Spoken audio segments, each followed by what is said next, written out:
pedophiles you got? 288. How many kids you found?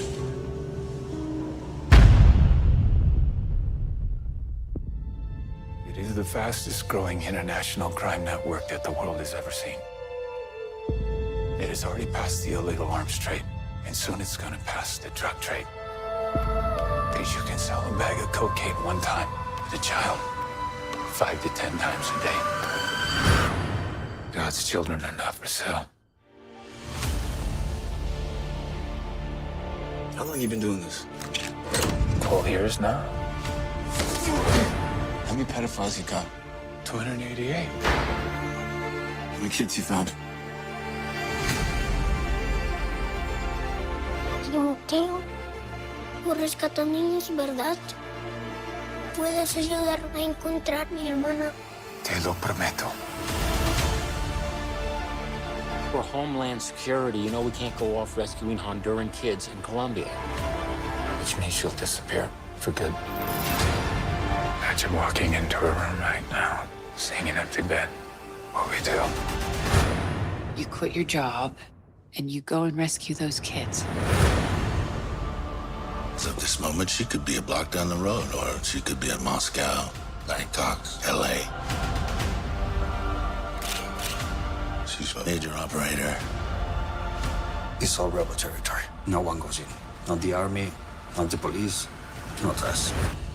What if this was your daughter? There's no Marine unit coming. You're on your own. This job tears you to pieces. And this is my one chance to put those pieces back together. When God tells you what to do, you cannot hesitate.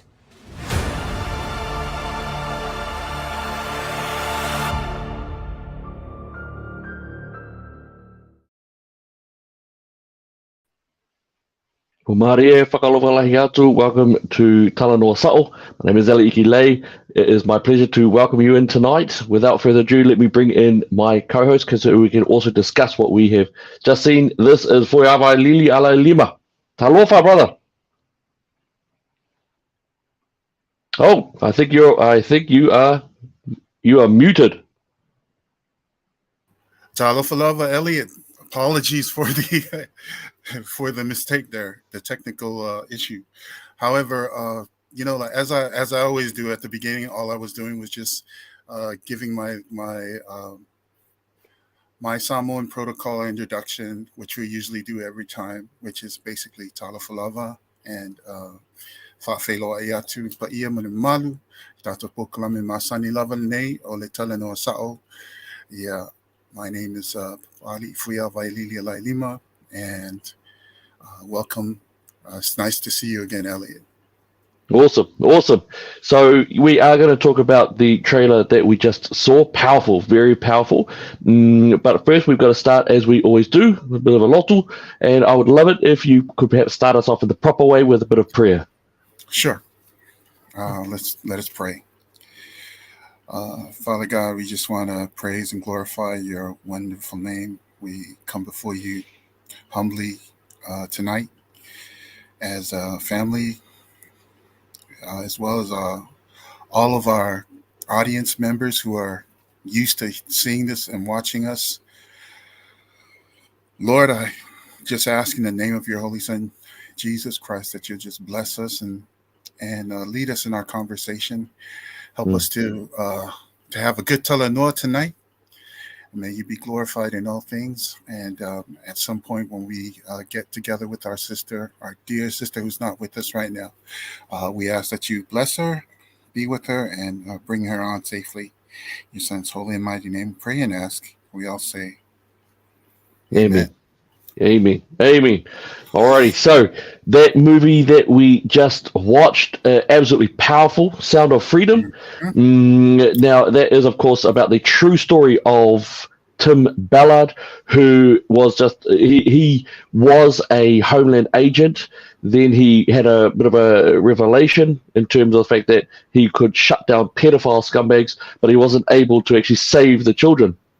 And so, of course, that led on a bit of a journey to where he just set up, I believe it was Operation Railroad, I think it is. I think that's the one it's called. Underground Railroad. Underground Railroad. Yeah, that's right. So which is also, it's also the name of the it's also the name for those of you who are familiar with American history. That's also the name that Harriet Tubman used to coin the time during they had the slaves in America, and what they would do is they would take the slaves and then they escort them safely across to the other part of the United States where they had freedom, and they were no longer slaves. So yeah, he's kind of just for Jeopardy or whatever. Oh man, it makes absolute sense. And the railroad back then, of course, was wonderful. Very much about Christian, very Christian element. Absolutely. And it was the Christians who were putting their own lives at risk, and some of them even died over that stuff, just to get the slaves, specifically the black African slaves, to be gone to those other areas. So just wonderful stories, great, powerful testimonies that existed around there. So absolutely right. This story is about the children who are being sex trafficked, because of course now we have a slavery issue in the world that far exceeds any other time in the history of mankind. There are more slaves right now than in any other part of our history. It's extraordinary. And yet we live in this world where, especially the progressives, I suppose, want to pretend like things are nice, happy, and doodah, all of that sort of stuff. What do you know about this movie, this video going on? Well, I do know that this movie, when you watch it, it's actually a movie that was made 5 years ago. So you're watching a movie that's 5 years old that never got released because the people who had rights to it was Disney. Disney owned it. Well, haven't they changed? Yes. You would think that this is actually something that they'd be interested in promoting. However, politics being the way that they are at Disney, well, they decided to shelve this thing. And it only took like about 3 months from the time that they closed the deal on getting this movie from buying the rights to the movie from Disney, and then putting it out into the theaters. And so we're looking at a miracle, basically. And so for it to be coming out now, it's just totally amazing. And the fact that the media is completely against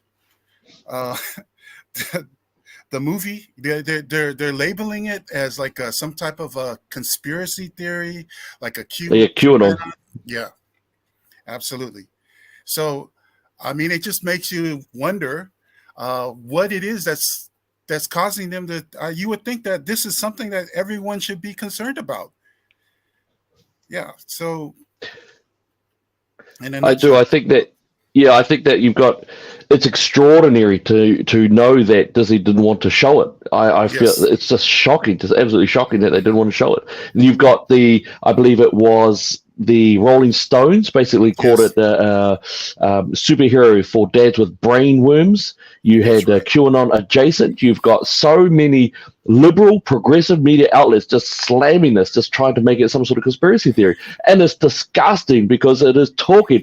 They all actually are forced to admit. They are forced to admit that it is true, that it is accurate. What they're trying to frame is this narrative that it is somehow a right-wing conspiracy, and then they're trying to make it so that if you're actually really worried about the pedophilication of these children, the sexual slavery element, then somehow you are a right-wing conspiracy theorist. And it is disgusting.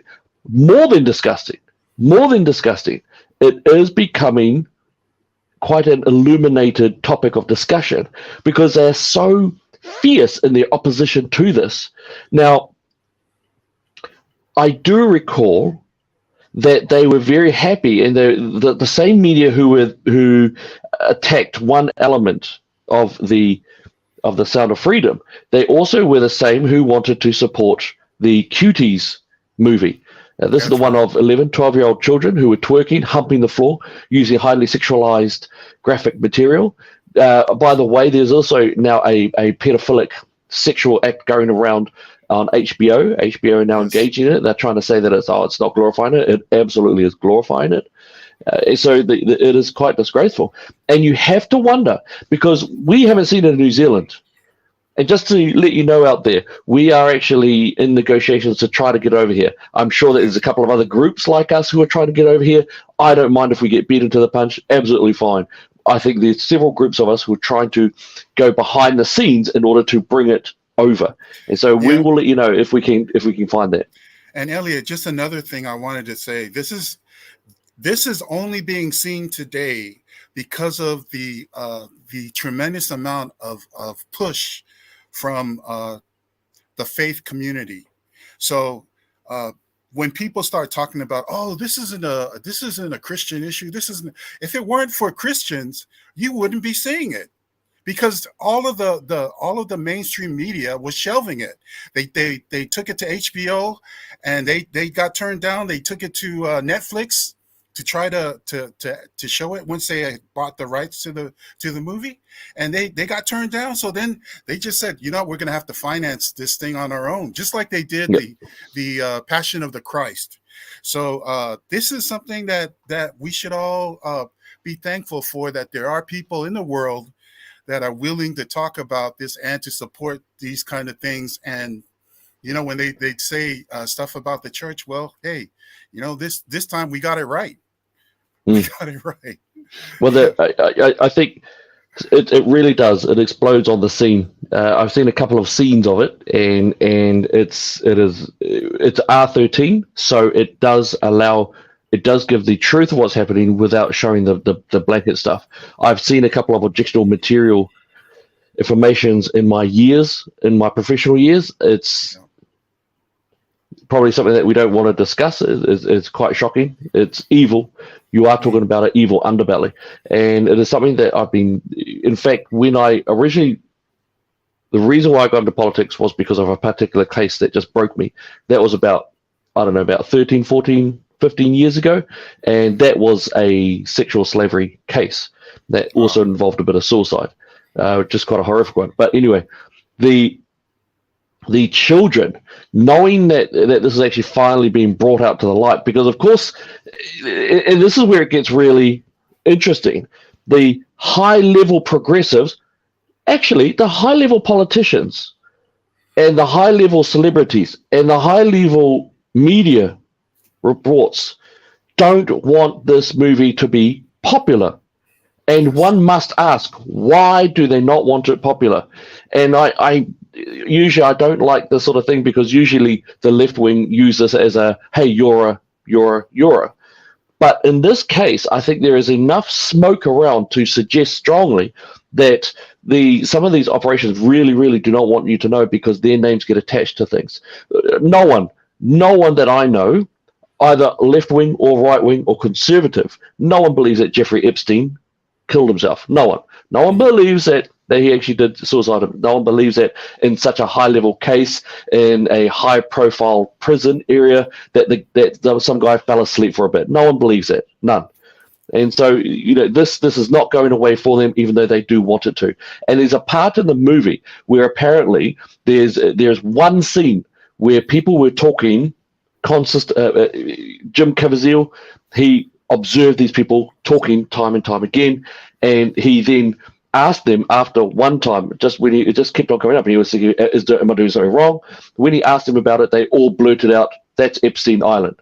So there is apparently one part of the movie where there's something which they're engaged in trying to bring down, and that is talking about Epstein Island. And of course, as you said, the movie which was made 5 years ago, we didn't know about the filth that was going on in Epstein Island.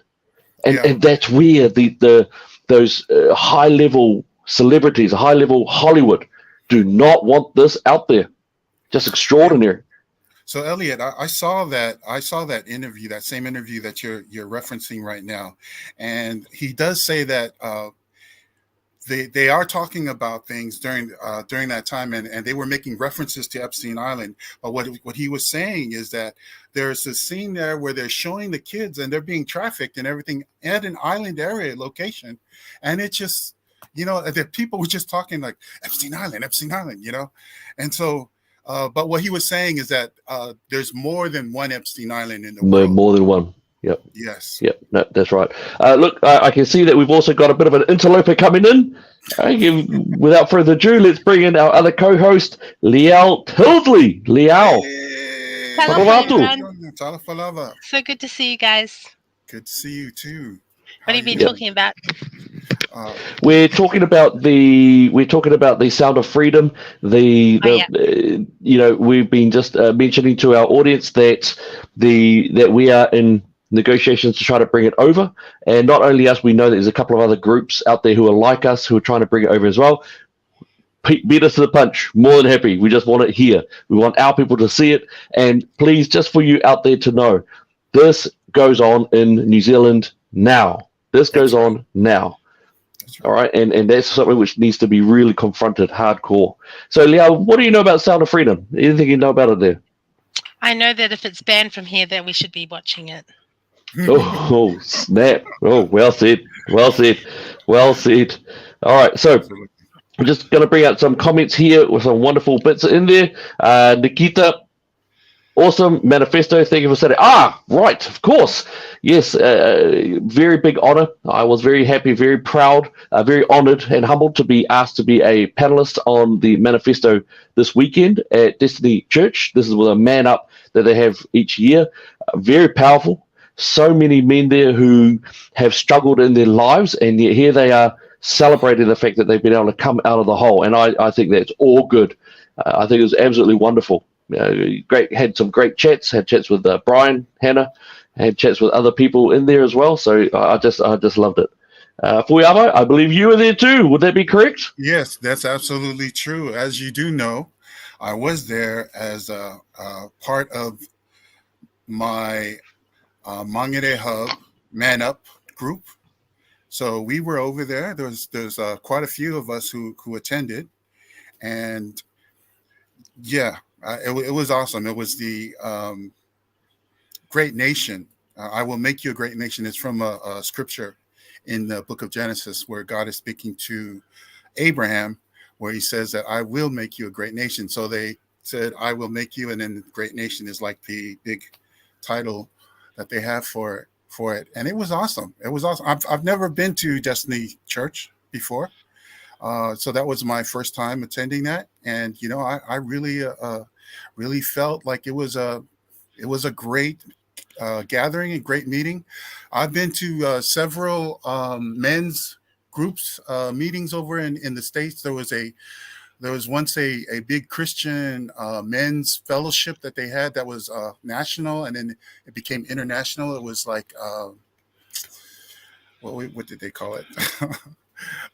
Anyways, it was about a men's thing, and they would fill out the stadiums, and it was really awesome.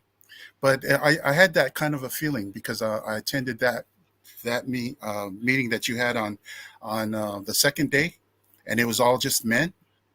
And when you spoke, yeah, there was a big response in the audience, and then afterwards, Elliot and I were going to get something to eat after the event, and people just kept coming up to Elliot. I was just like, hello, I'm over here too.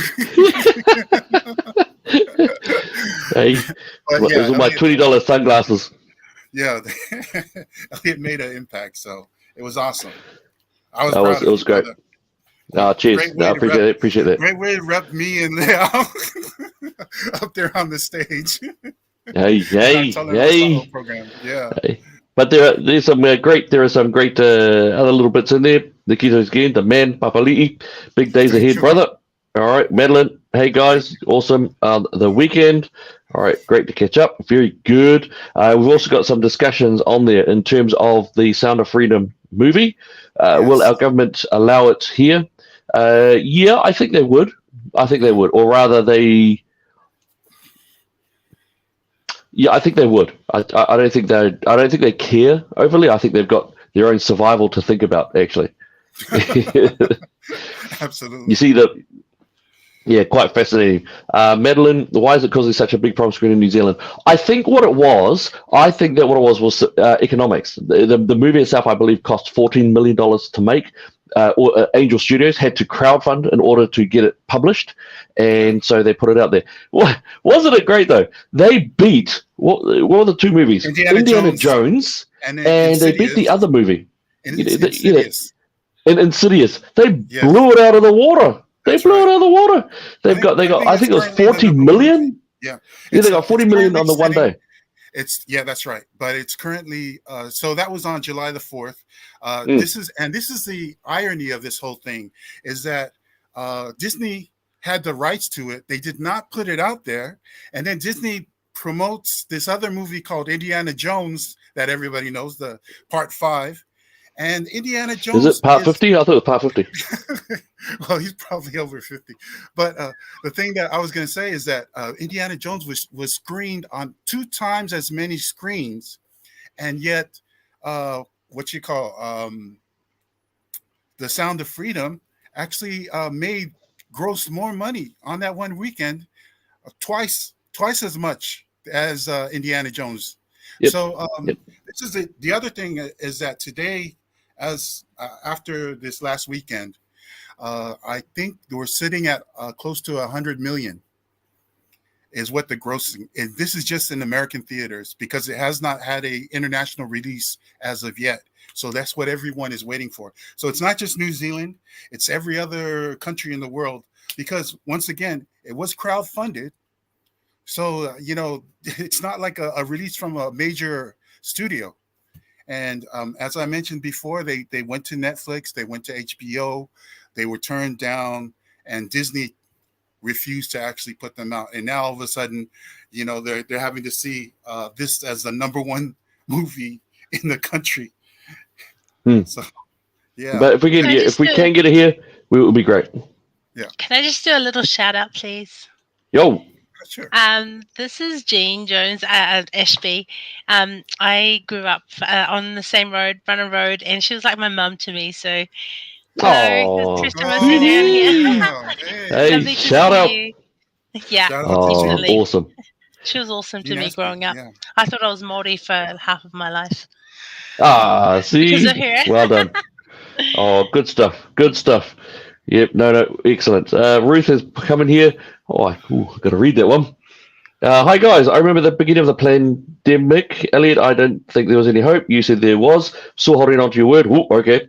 Linwood has asked some valid questions. 1, did it expose child and human trafficking among the powerful elites in our world? I think, I haven't seen it, but I think that the suggestion is that, yes, it has allowed for an opening of a pathway to research and actually discover the scumbags who are the elites in our society. We can't stop at Epstein and what's the other guy? Weinstein and those ones. All right. And can I just quickly say, the Me Too movement came out as a reaction to all of those people out there who have suffered and fought for it to grow. So the celebrities have no ability to stand there and sit there and go, Me Too was the one. It wasn't. They were very late to the table. They didn't, for most of the cases, they didn't care. And I will say this, they didn't care that the children were being raped. They didn't care about their own industry engaging in sexual assaults upon the young girls in it, because some of them were quite complicit in it. We know that. We know that now. Some of us knew it back then. But, okay, carrying on. The other one that is put in there is, did it expose the use of children's blood to make adrenochrome? I don't know. I don't know what that is. I apologize. If you guys know what it is, let me know. Did it expose the sacrifice of children for satanic worship? I don't know. 4, did it expose the sale of children's body parts for profit?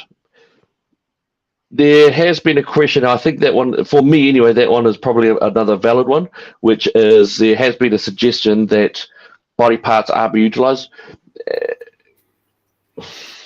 We know, there's strong evidence to suggest that China is engaging in organ harvesting, which is quite extremely brutal. I have heard of a style of that in terms of some of the pedophilic behaviors of our elites in our society. So I don't know that one either. But all I know is it is an evil. It must be stamped out. And if it means killing those who have perpetrated in such evil, so be it. I know I cling to the Lord's word as I do, but I think that's worthy of capital punishment. That's just me, or at least castration, not chemical castration, but surgical. That's my position. It's always actually been my position. I just don't really say it publicly often. That's all. But I'm actually in favor of surgical castration. If I could just respond to the question that was asked, I think first and foremost, this movie is not about trying to do like what the QAnon conspiracy theorists what they claimed. It's not about trying to answer all of those questions that Lynn Wood had put out there. This movie is about Tim Ballard and the work that he did, and so because of the fact that this movie has become so successful, they're already planning a Sound of Freedom Part 2, because Sound of Freedom is basically how Tim Ballard gets the call to go and do this, and how the Lord speaks to him and he just responds. And so he's been doing it for close to like 20 years now. And so, we're looking at just the very beginning of how he starts this whole Operation Underground Railroad. So part 2 will probably speak more, and that would be the time when they should probably bring up some of those deeper topics. But and I think it's also powerful. Yeah. I think it's powerful that Mel Gibson is the one who is behind this. He has always struggled and fought against that what I would regard as either very not just sexually liberal, but I would say sexually depraved, arguably hebephilic, perhaps even pedophilic environment that does strangely really exist in that Hollywood place.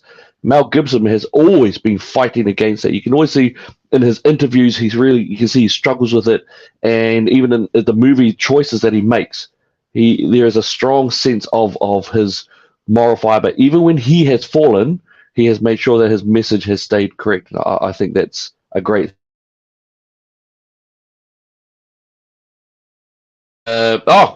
Clyde, naughty. Clyde, you naughty guy. All right, we'll hide that one. All right, very good though. Thank you very much. I appreciate that. Erica Reed, there's a petition out there requesting to bring it to New Zealand. Who has watched Gloria Masters' interviews? Holding back the shame. No, I have not. Actually, Gloria Masters. Yeah, okay. We might have to do that. That's a great one. Melanie has come in there. Evening, and to beautiful Liao. Democracy NZ candidate for Carlson. Let's get the New Zealand we grew up in, please. Vote against the therapeutic bill as well. We need natural products. It's going through Parliament now. I'm allergic to a lot of chemical-based things. Liao, is there anything you can tell us about this bill? Is there anything you can tell us about it or what's going on there?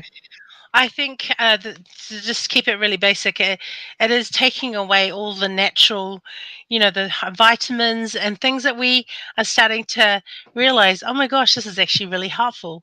As we start to go, the natural things that God's given us, for healing, is this bill is going to give more power to the government to decide what we can have here. And what we can't, taking away the very vitamins that we actually really need right now. So we haven't had much of a winter. We need D3.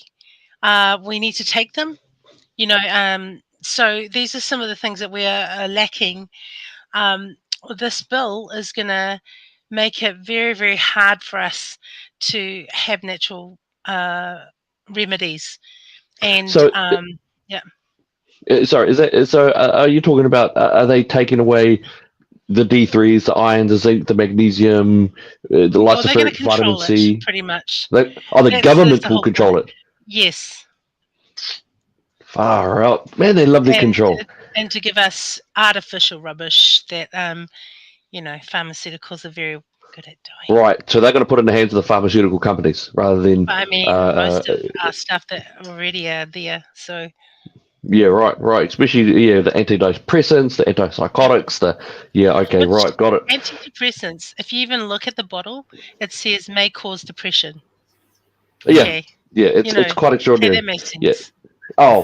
Look, in 40 years, people, the doctors of that are going to look back and say, bunch of barbarians. They really will. They really will. I hope so. I've worked alongside the kids who have to get put on these things. I mean, they're just, I don't know.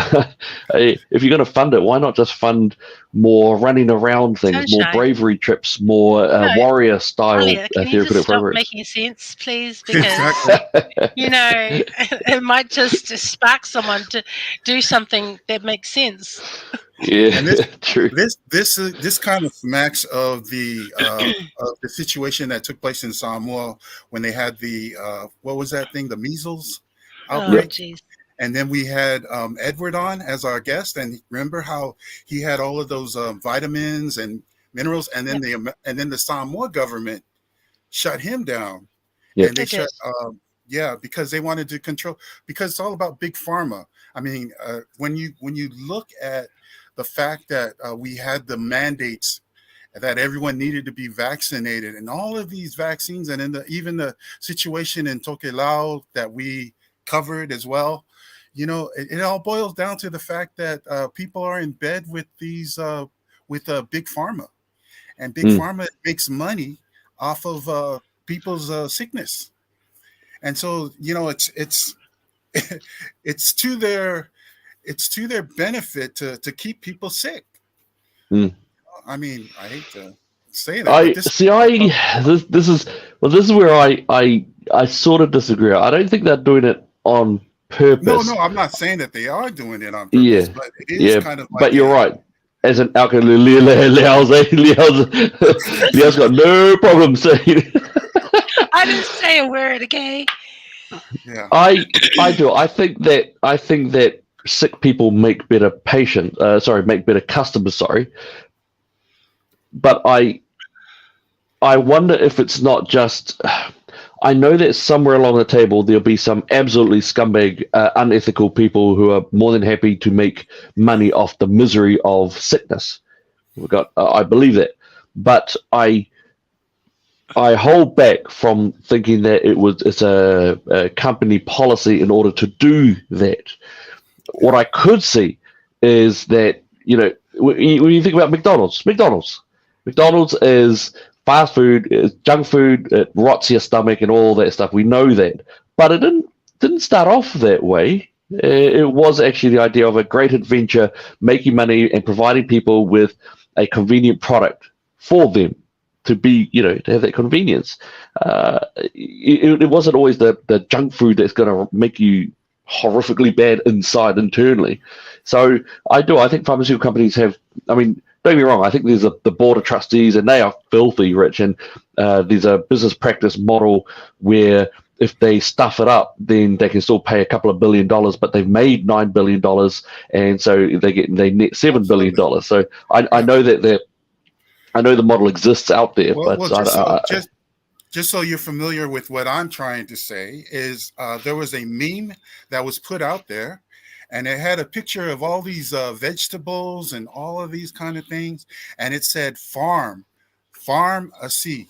Oh, yeah. So it said farm is FARM.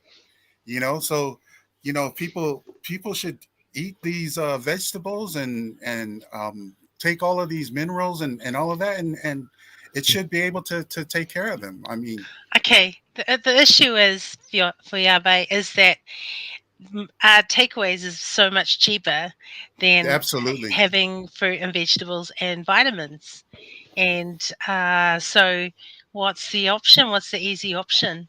If you've got two parents that are working and you're like, just get in the car, go to, McDonald's or KFC. It just seems like easy option. And also I'll say this: do they sell panekeke over in Torbay? Do they sell 5 dough balls for $1 over in Torbay? They don't. No. They'll sell it. So they are targeting, but if the people didn't want it, it wouldn't be there.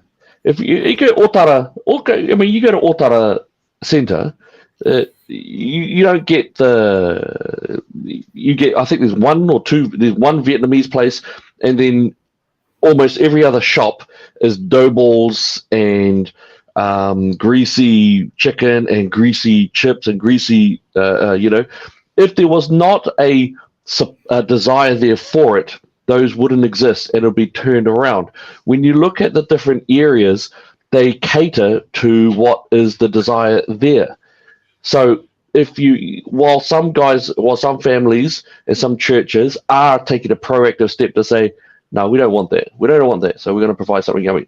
I went to a Tongan church last year, and on the spread, they put a little bit of talo, but they also put, there was a lot of greens, there was a lot of beans, there was fruit. It wasn't the old, there was one pig, but there wasn't like starch, carbohydrate, and grease everywhere. It wasn't.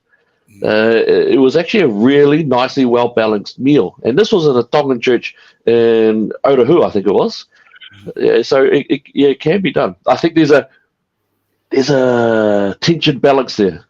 They will target wherever. They will target wherever they can get money. But if they can't make money from one thing, they'll make money from another thing. And it's all to the whims and the desires of those people who stay there. Yeah. That's what I think.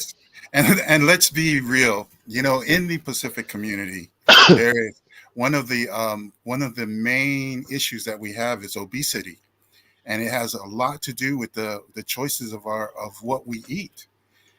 So it makes sense. It makes sense to actually try to figure a way to bring that stuff down. So if you go to Samoa, for example, and when I was talking about the pharmacy with the FARM, people used to have plantations. Everybody had plantations, taro plantations and everything. So people would be working, cutting the grass, and they would be planting taro. They'd be planting their own vegetables, and they have fruits, and they would take all that stuff, and people wouldn't be sick in the same way. It's only because we've kind of like gone along with the Western diet. And once we went along with that, all of a sudden, boom. Yep. No, you're right. But I mean, I do think that we should take GST off it. I think we should take GST off fresh fruit and vegetables and meat and fish. I think that we should take GST off that. And I think anything else, man, gun it. make it pay hard. I think you can't legislate those businesses out. So you couldn't go to, and so we spoke about Otara, so we must speak about it.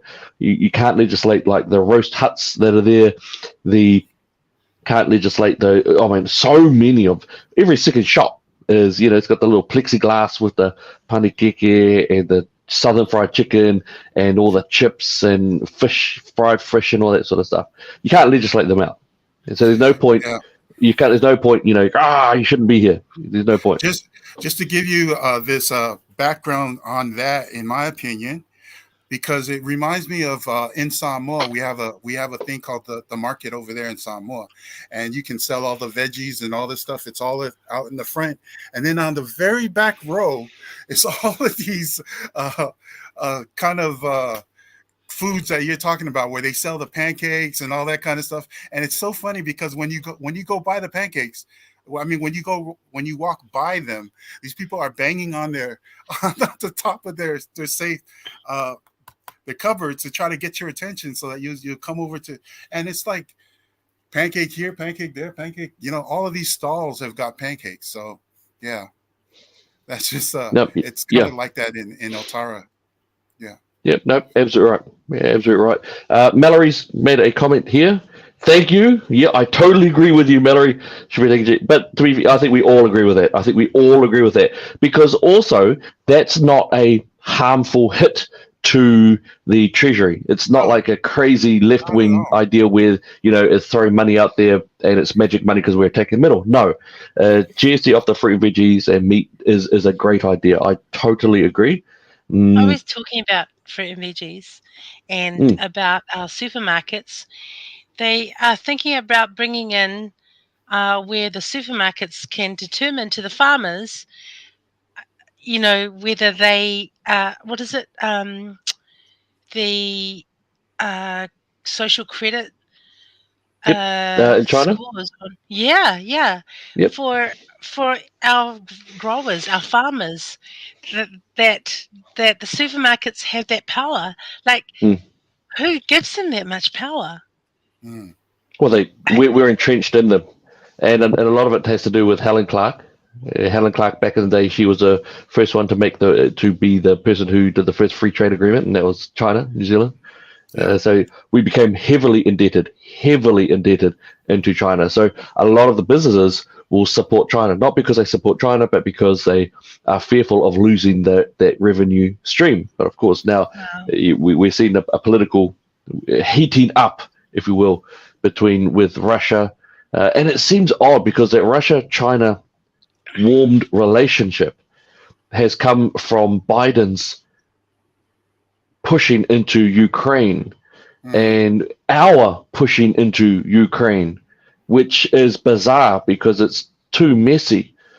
The China element or the economic element of our people entrenched into China has ramifications because of the Russian relationship with China and the Western or Biden's, who is the leader of the Western world, and his engagement in Ukraine to fight a proxy war with Russia. Did you say he's the leader? He is. I don't want him to be.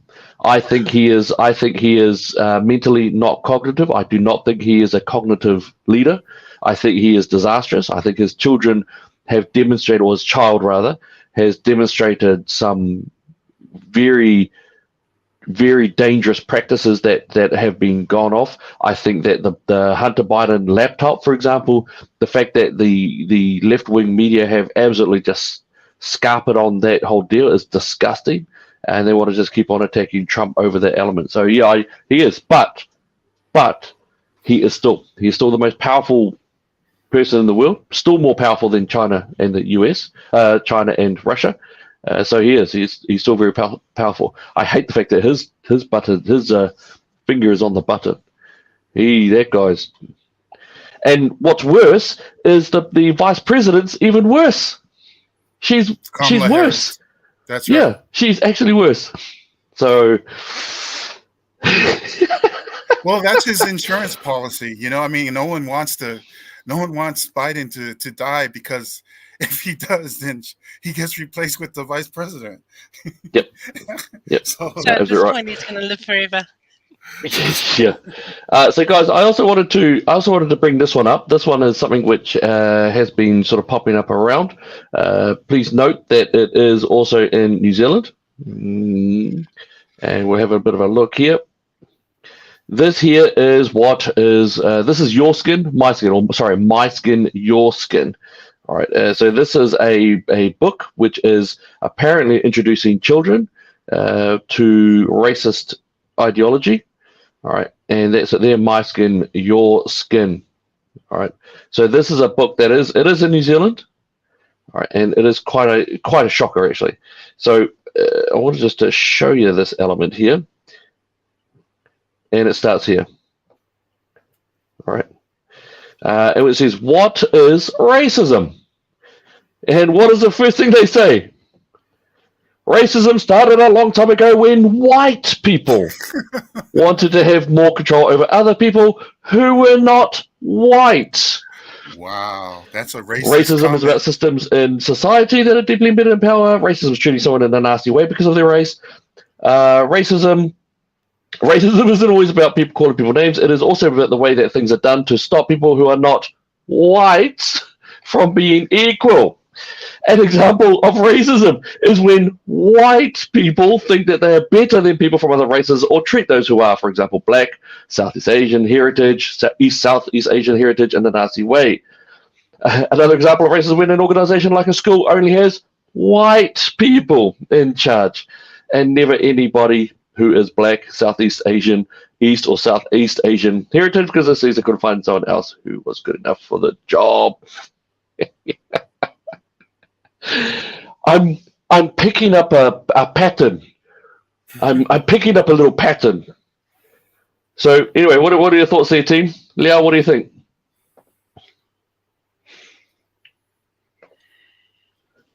I think it's absolutely correct. How dare they? How dare white people do all these things and leave us to like be victims? How dare they? It's all their fault. Do you anything else you wanted me to say? Oh gosh, it's hilarious. Oh my gosh! Honestly, this is it's racist itself. Erin's just said that. I can't believe the first statement. Exactly. Define white, by the way. It started with white people. Oh, wow. But you got to think, this is what's being fed to children. This is being fed to children at school. You know. Yeah, no wonder we bring up kids who are victims. Oh yeah, and this one was. Just trying to think of the age of this one. I think this was for 4-year-olds. I think this was targeted at 4-year-old children. My skin, your skin, it was. But it's very much young people. Young people are the ones who are targeted for this. It's incredible. So it's, you know. Elliot, Fuyama, what do you think? This is what indoctrination looks like. So when you're looking at this stuff, you can tell that these people are being brainwashed. They're trying to brainwash your kids to start thinking a certain way. And the thing that's really interesting is that from a scientific, they say trust the science, trust the science, trust the science. Well, there's a guy who actually did a study on DNA and genetics, and what he came up with, what he was saying that we can't go with the skin color of a person. And the reason why was based on his studies. He said that there were black, white people, there were white, black people, there were white, Asian people, and there were Asian, white people.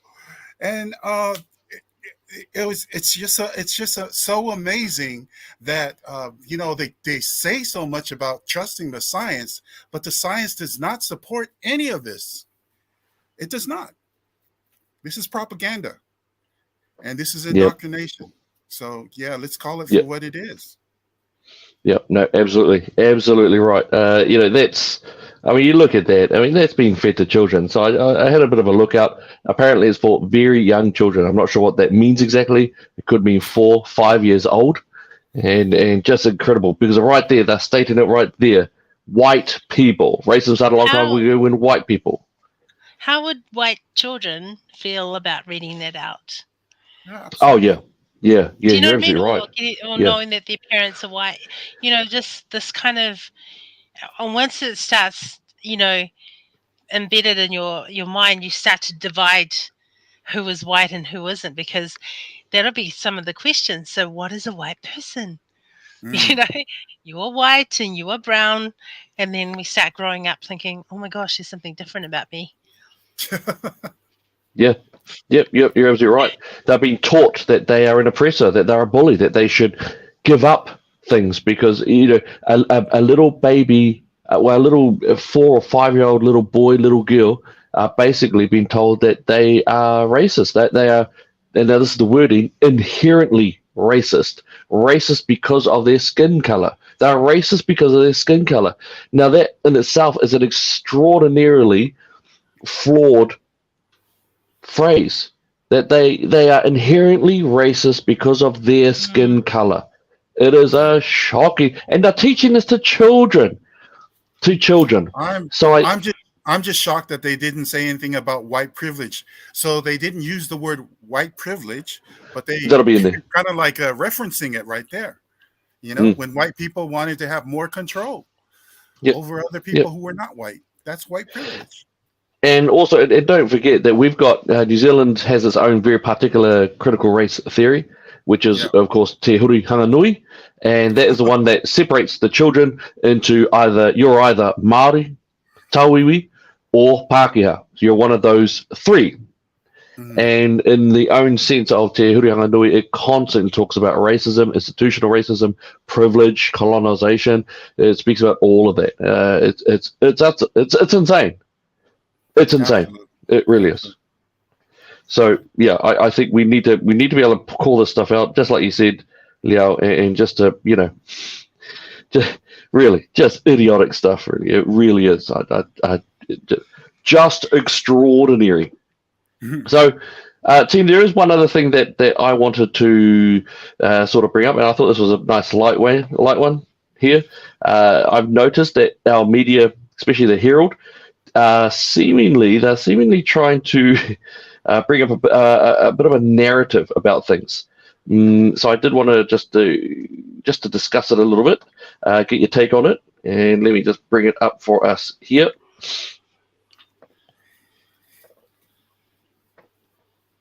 Boom.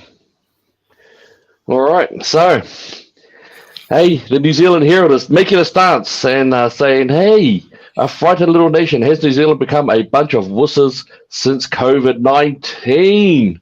Hey, this is from New Zealand Herald, who, sparkling, sterling report on their own balance and their protection. But what are your thoughts there? Hey, because the New Zealand Herald's saying it, so maybe they're right. Are we a bunch of wussies?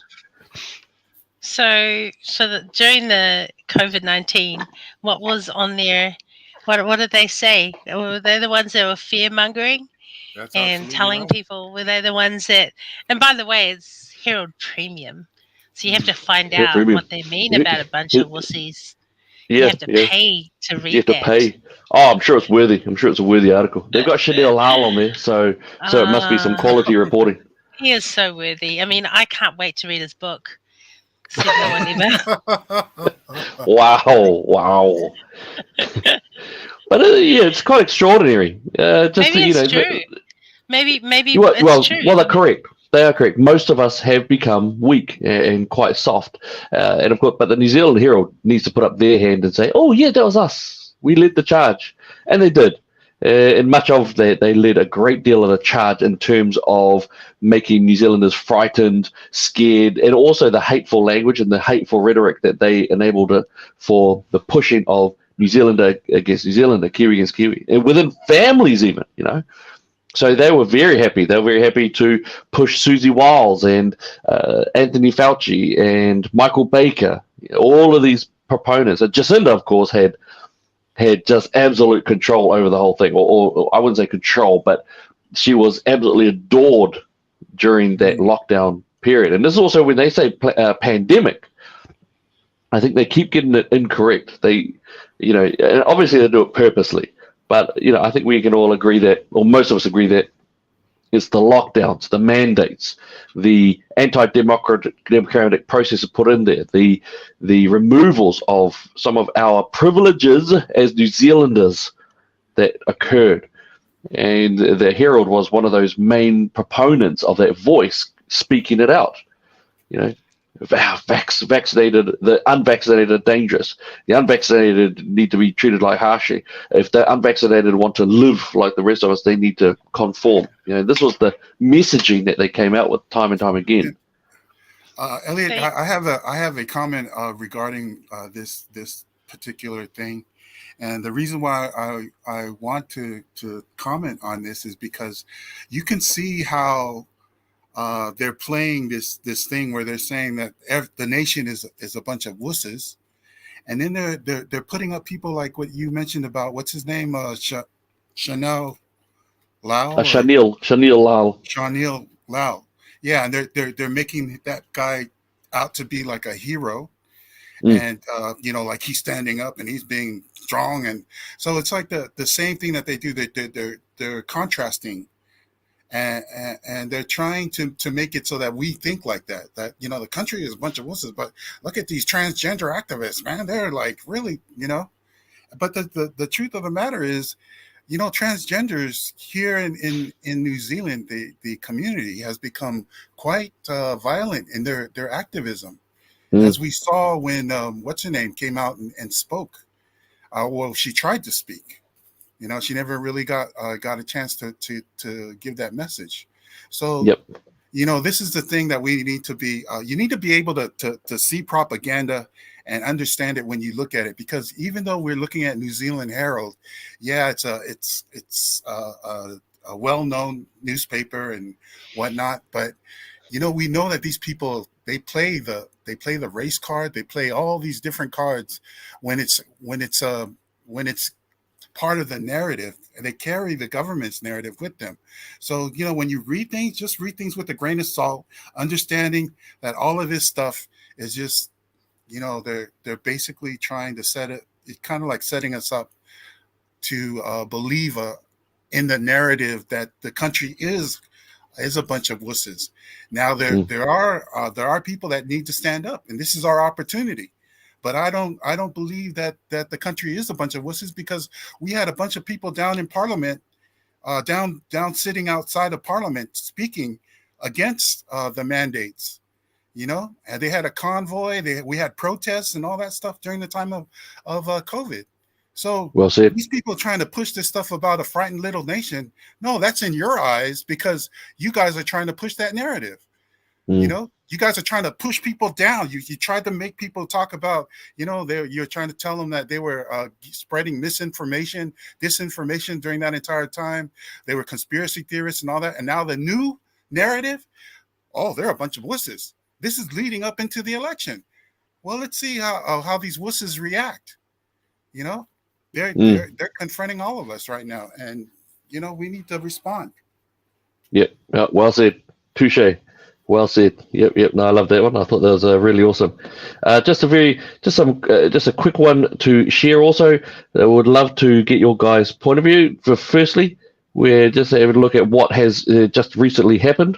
Of course, that is that we had, I believe it was Vodafone, or was it One NZ, and we also had Spark NZ. So we had the two big telecom giants in New Zealand. Effectively, they engage in some pretty shocking levels of, I think, aligning with misogyny, very heavy misogyny, violence against women. All right, and so you had Chanel Lal, Mr. Lal, who is very much beloved of media. He's on their new app, the Threads. He said, "Dear Threaders, can we agree that we won't tolerate TERFs on Threads? They've made the lives of trans people living hell on almost all platforms, so let's not allow their hatred to poison this app too." Requested with love, ironically. Yeah. So the term means trans exclusionary, radical feminist, and it has become a derogatory slur towards women who follow the scientific defining of a woman.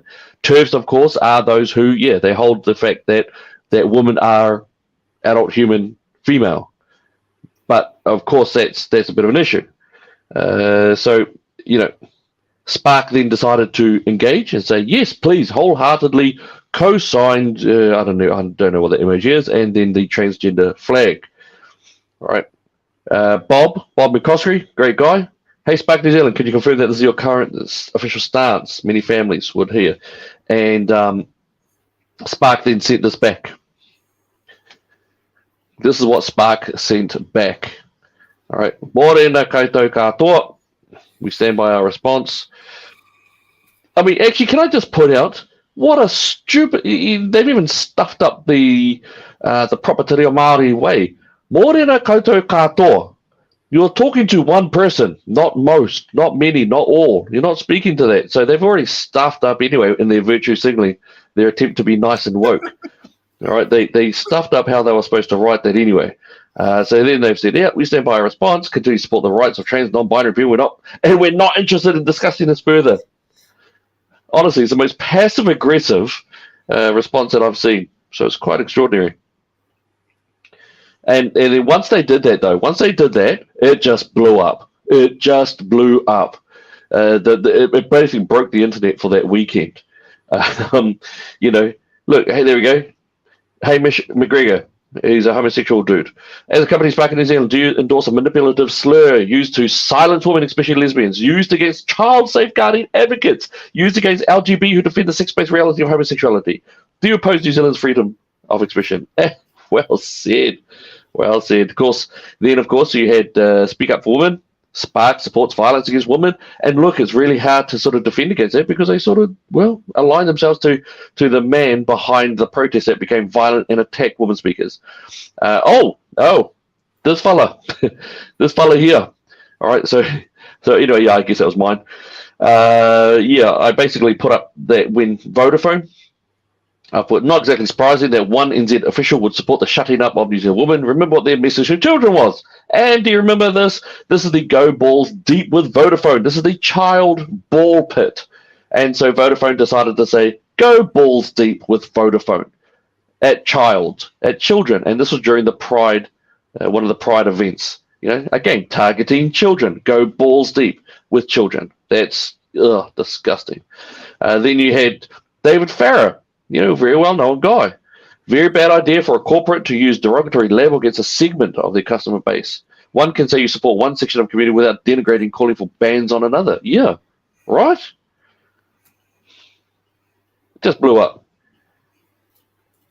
Eddie O'Brien, you know, imagine being a Spark shareholder, watching an activist social media manager use the company to grandstand about her personal politics. All right.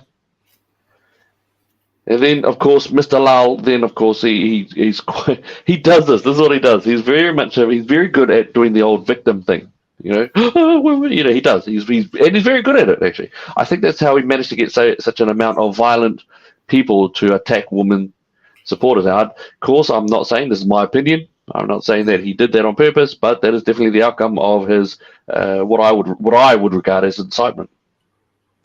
Hey, anti-queer groups. Not quite. All right, and then they just went on, and then Vodafone decided to jump in there. We don't want them either. Not welcome here. We stand with you, Spark NZ, and anyone else brave enough to call them out. And they lost because they got slammed by everything. Now, my understanding is that they lost. I think it was it's either 2 million or 2 billion or something like that. But they've lost. There has been a downturn in their value. So I think that was quite. I thought that was actually really, really interesting. And I want to just bring in this one as well, because this one also came up. This is one that we did a bit, or one of our team actually did have a little bit of a look there, because we, or rather the team anyway, decided to have a little bit of a look. By the way, that sticker's gone around Auckland, which is great. So this drama occurred. Now, of course, they decided to back up. They realized that they were getting lost, so they decided to try the old diplomatic approach.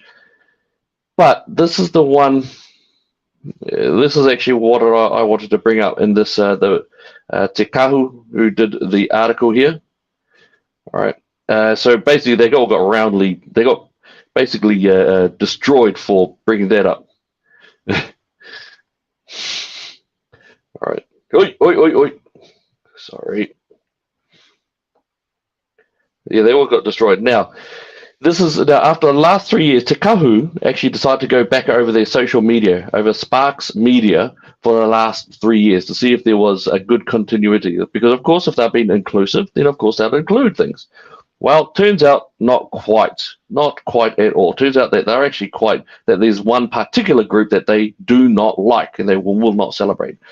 All right, so ones that they do celebrate. As Ramadan comes to a close, the celebration of Eid begins with its first time celebrated. And Spark also put up some very respectful, really good articles about, about what Eid was, the charity, what you do about it, right? And so they respected it.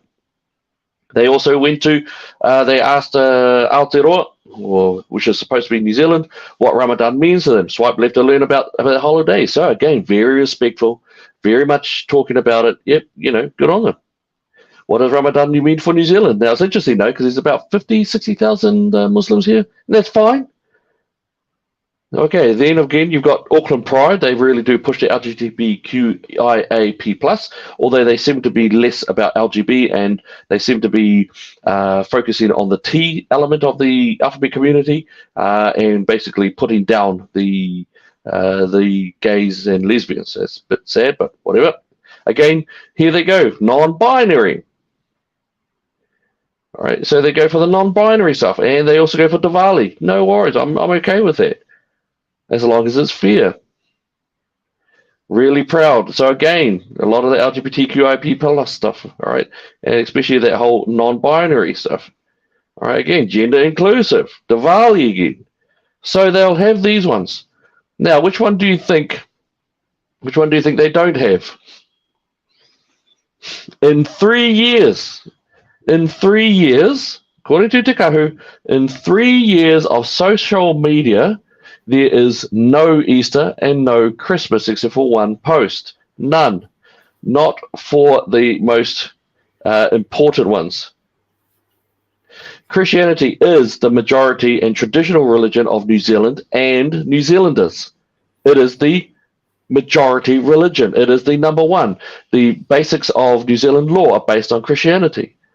It's absolutely fine to have Diwali, Eid Mubarak, and all that sort of stuff, but to specifically exclude Christianity from your social media is very telling. Very, very telling indeed.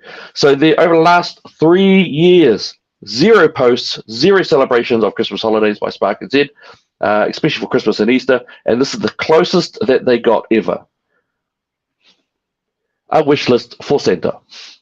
So no discussion about Kiwis, about church, about Jesus, about God, about Passover, about anything. Nothing Jewish, nothing Christian.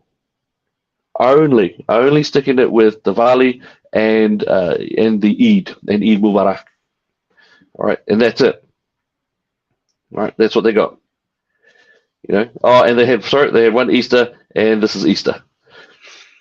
Even though that Easter happens to be the most important day of the year for Christians, and it is one of New Zealand's main holidays at all.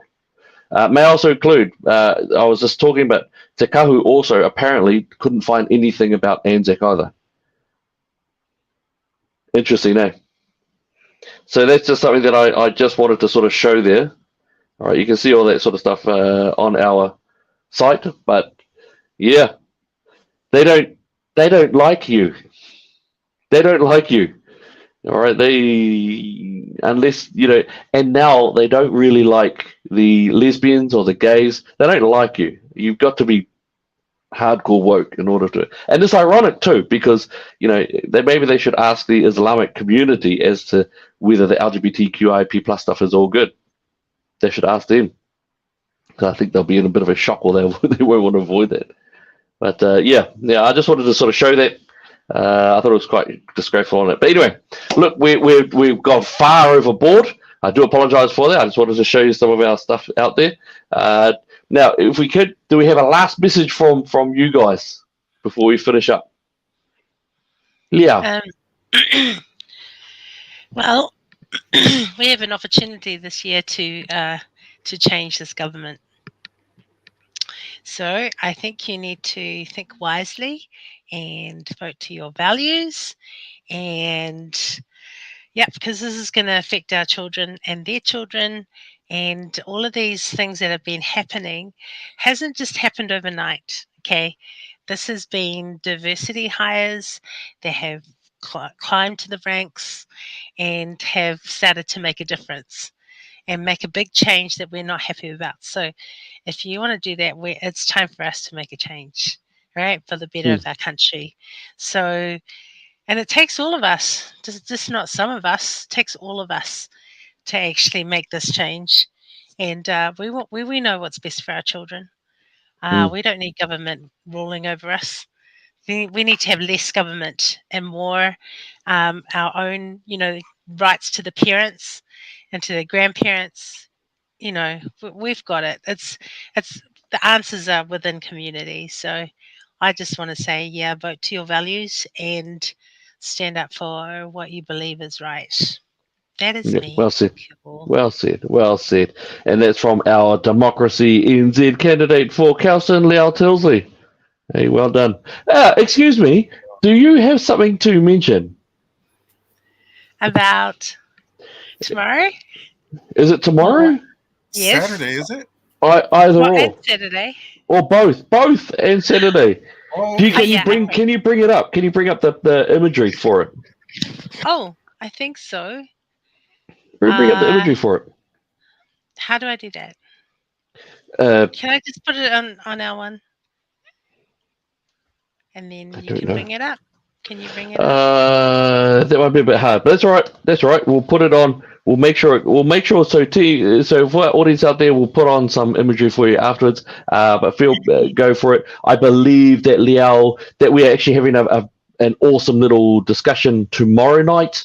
That it'll be Yes. with Liao and Ronji Tani Leo, and that's going to be on Liao. What's it going to be on? It's going to be on God, politics, and the Pacific Island vote. Whoosh. So, yeah, spread so that it's around. When gonna that be, imagery gets around, spread it around. yeah, it's going to be tomorrow night. Awesome. And on Saturday, we're having a pancake breakfast. So all you can Pancake eat. breakfast. And my husband makes the best pancakes, even though he's Sorry, white. We're what going did to you say excuse just him. after that? How My many? husband. All you can eat for $20. All you can eat for $20. Are you sure? Yeah, all you can eat. Hey, Some okay. Pacific Islanders are going to be restrained from eating Hey. 100, but yeah, all you can eat. All right. So, by the way, can I just ask, because I don't know this, is tomorrow night's discussion with Ronji and yourself, Yeah. is that going to be, are we going to have crowd participation? Are we going to have our audience be able Yes. to ask certain questions? Oh, Yeah, great. definitely. So it's 'Cause going to you're be about the facilitating it. Pacifica Church. Yeah, or the Yes. Pacifica vote, the church, God, and okay, great. I think it's going to be awesome. Awesome. Yeah, I No, think great. so. Yeah. And ask for today's going to have all you can eat pancakes. Yes, on Saturday at Ranui Baptist Church Rano Baptist from Church. 9 until 11. That's all you can eat Okay. within 2 hours. I think I might be there for some yummy pancakes. Boom. Yeah. Boom, boom, Bring that boom. brother of yours with you. All right. Sounds good. Sounds good. All right. Good girls. So, Fuyabo, what's something that you've got? What's the last bit there? Yeah, I'm looking forward to Saturday to eat some pancakes. So I'm coming with $20, and I want to eat as much as I can. But what I wanted to say is that it's so important for us to have people who tell the truth. The name of the program is Talanoa, and Talanoa, if you interpret or you translate it into English, it basically means straight talk. And we don't get enough straight talk from the government. In fact, that's one of the things that I view as being so important today, is that we need truth. People went through 3 years of hell, and they still have not apologized, or I mean, even after study after study have come out saying that all of this COVID nonsense was blown out of proportion. So all of these mandates that they did, I mean, even Australia has walked back what they talked about with the COVID, and because they're dealing with a health care crisis, because all of these people who were in health basically refused to take the vaccine, and then they got fired because of the mandate. So we're still trying to recover from that, and I really get upset today when I look at all of these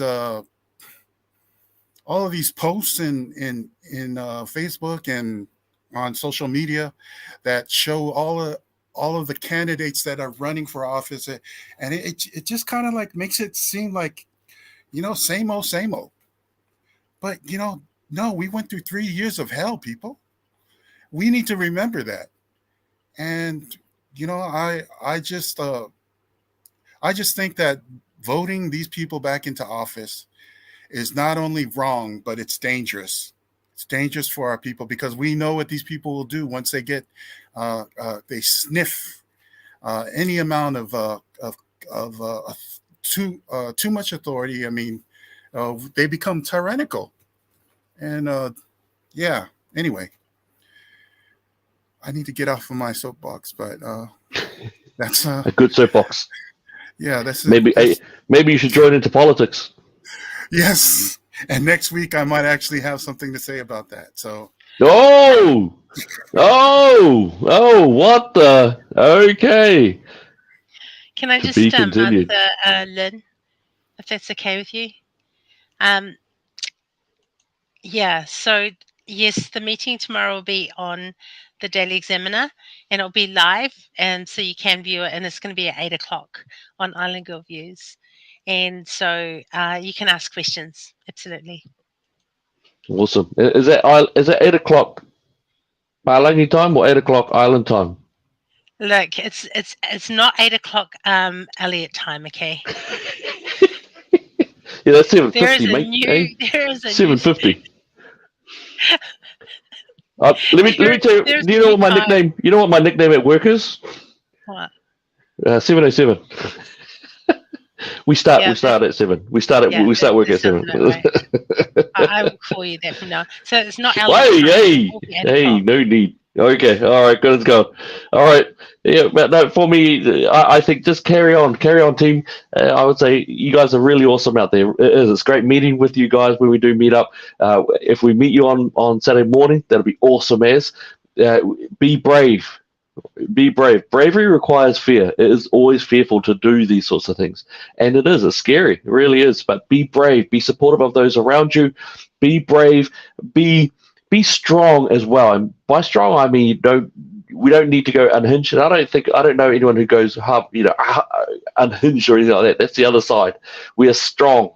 We are resilient. We're tough. And as long as we can speak with verve and intelligence, we win. And we do. So I think that Fuao is right. The amount of pain that we have gone through as a nation, as a people, allows us to recall that those of us who were warning the clarion bells for so long, that we were correct. We were, and you were too. So be confident in the truth of what you know to be truth, and be strong and ready for it. So keep fighting that good fight. But I think it's awesome. In the meantime, we'll have a little bit of lotu there. You know what? I think I might do a bit of a prayer on that one anyway. How does that sound? Is that all right? All right. Very good. So, dear Lord, thank you so much for this time. Thank you for this night. Thank you for our very lives that you have given us. Thank you for the gift of relationship, of food, of love, for joy, for sadness, for heartbreak. Thank you for it all, Lord. It is all part of the human condition. Lord, we pray for our audience. Pray that you bless every single one of them. Bless their children. Bless their family. Bless them above and below. Be with us in the times of darkness that we will have and that we will go through. Help us always to be ready to fight for the good things in life, for the goodness of life itself and the legacy of life. We thank you for each and every day you've given us, and we pray for more blessings and opportunities to fight for that. In Jesus' name, amen. Amen. All right. God bless you all, and we'll see you again real soon, eh? Ka kite. Fa se fo. Fa se fo.